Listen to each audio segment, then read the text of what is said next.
Bonjour à tous, je vous retrouve aujourd'hui pour une vidéo focus tricot et nous allons parler du pull Professor Von Waffel que j'ai tricoté pour mon mari.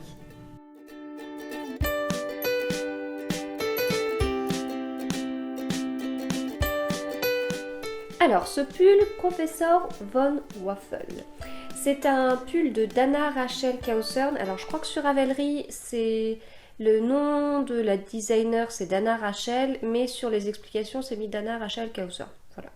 C'est pour ça que des fois je parle des deux. Alors moi j'ai tricoté ce pull en Country Tweed qui est une qualité de cheval blanc. Donc c'est une laine tweedée comme son nom l'indique. C'est-à-dire qu'il y a des petits morceaux de couleur. Là on voit peut-être mieux. Petits morceaux de couleur, alors il y a du bordeaux, du marron, du vert foncé, du jaune clair, voilà, sur une base gris foncé. Et le fil est un petit peu poilu. Voilà. Bon, vous ne voyez pas totalement la bonne couleur, mais vous voyez vraiment comment le fil est fait, quoi. Très agréable à tricoter, c'est assez doux, c'est une qualité qui a beaucoup d'acrylique.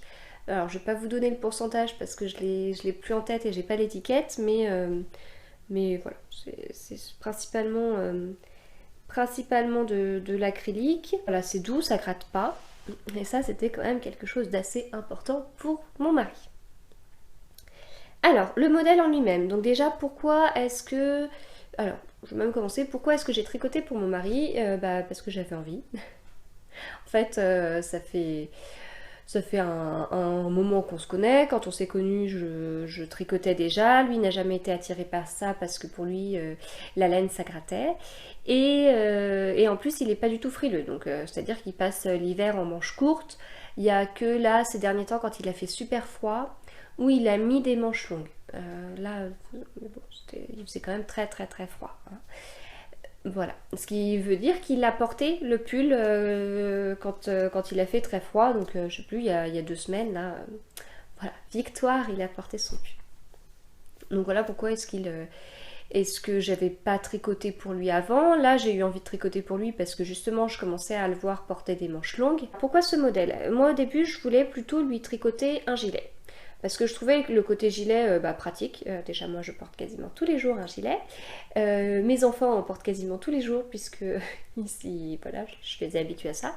Je trouve ça pratique surtout pour mon mari qui est pas frileux. Ça peut être, voilà, il met son gilet 2 secondes, il l'enlève, il le met.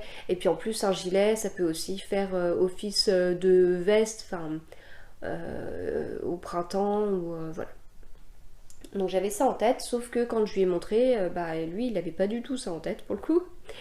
Donc on est parti sur un pull. J'avais sélectionné pas mal de modèles sur Ravelry et il a bien aimé celui-là. Et moi je l'aimais bien pour une raison, enfin la principale raison, c'est que c'est un pull qui se commençait par le haut. Et comme je n'avais jamais tricoté pour mon mari, je partais à l'aveugle. Je ne savais pas du tout quelle taille tricoter, je voulais vraiment essayer au fur et à mesure. Il n'est pas fait de manière standard, on va dire, donc le fait de pouvoir l'essayer beaucoup mieux qu'un pull qui se commençait par le bas, ça me rassurait quelque part. Donc ce pull se tricote, comme je vous le disais, du haut vers le bas. Donc on commence par là en fait. Là, cette bande là, c'est ce qu'on fait tout à la fin, là, le col. Donc on commence par là. On tricote en aller-retour puisqu'ici on a une ouverture.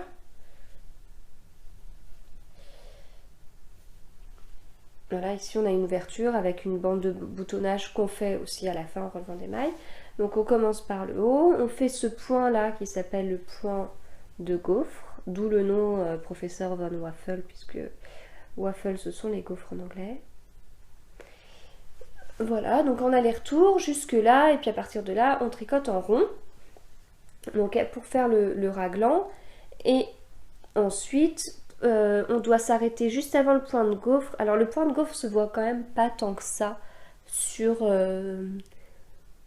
cette laine. Donc l'idée c'est un peu de faire un quadrillage, quoi. Et ce point de gaufre, une fois on l'arrête quand on doit séparer les manches et le corps. Et ensuite, on prend chaque partie, on commence par des rangs de jersey envers qu'il ne faut pas oublier. Hein, si vous me suivez dans mes épisodes de podcast, vous devez vous souvenir que j'avais oublié de les faire sur une manche, donc il a fallu que je détricote. Ensuite, on fait le corps, hein, tout bête, droit, en rond, et puis quelques côtes sur le bas du corps. Voilà. Et puis les manches, bah, c'est un peu le même principe avec un jeu de diminution forcément. Voilà, donc coupe assez simple. Et pourtant, ça n'a pas été si simple. Marie mesure 1,90 m et au niveau du commerce, les t-shirts, les chemises qu'il peut acheter, je ne vais pas vous dire qu'il achète des pulls, hein, puisqu'il n'en a quasiment pas, mais en tout cas tout ce qui est t-shirt, polo et chemise, il prend la taille XL. Voilà. Et quand j'ai voulu prendre son tour de buste pour savoir quelle taille faire, ça m'indiquait de faire la taille S. Donc ça m'embêtait beaucoup. Après, mon échantillon n'était pas bon. Et ça confortait un peu plus le fait de partir sur des petites tailles. Mais moi, j'avais vraiment pas envie. Donc ce que j'ai fait, c'est que j'ai monté là le nombre de mailles de la taille L. Et c'est la même que la taille XL. Donc j'ai commencé comme ça. Et puis après, bah, voilà, comme c'est un raglan, bah, on augmente d'une certaine façon. Et puis au bout d'un moment, bah, je lui ai essayé pour voir où est-ce qu'il fallait que je sépare. Quand je lui ai essayé, j'avais plus que du style 1 ou 2 répétitions du motif, là, du point. Donc j'ai fait ça, puis j'ai séparé. J'ai un peu tricoté sur, je sais pas, peut-être 5 cm sous la séparation. On a essayé, c'était bon.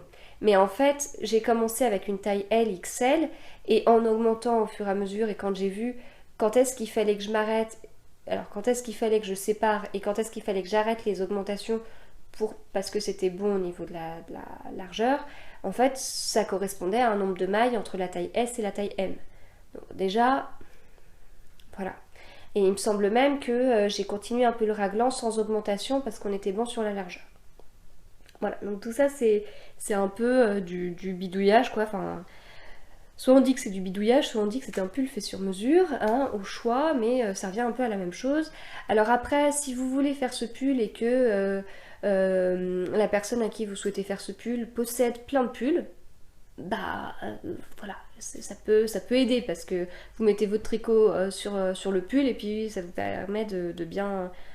Enfin, de vous aider au niveau de la largeur, au niveau de la hauteur ici, etc. Mais quand c'est pas le cas, bah, c'est encore un peu plus à l'aveugle. Et c'est marrant parce que si j'avais fait le pull comme ça sans le consulter, je serais partie sur plus large parce que je pensais vraiment que mon mari aimait pas les pulls trop près du corps. Alors, on n'est pas sur un pull vraiment très très près du corps non plus, mais j'aurais vu plus large, alors que lui, ça lui convenait tout à fait.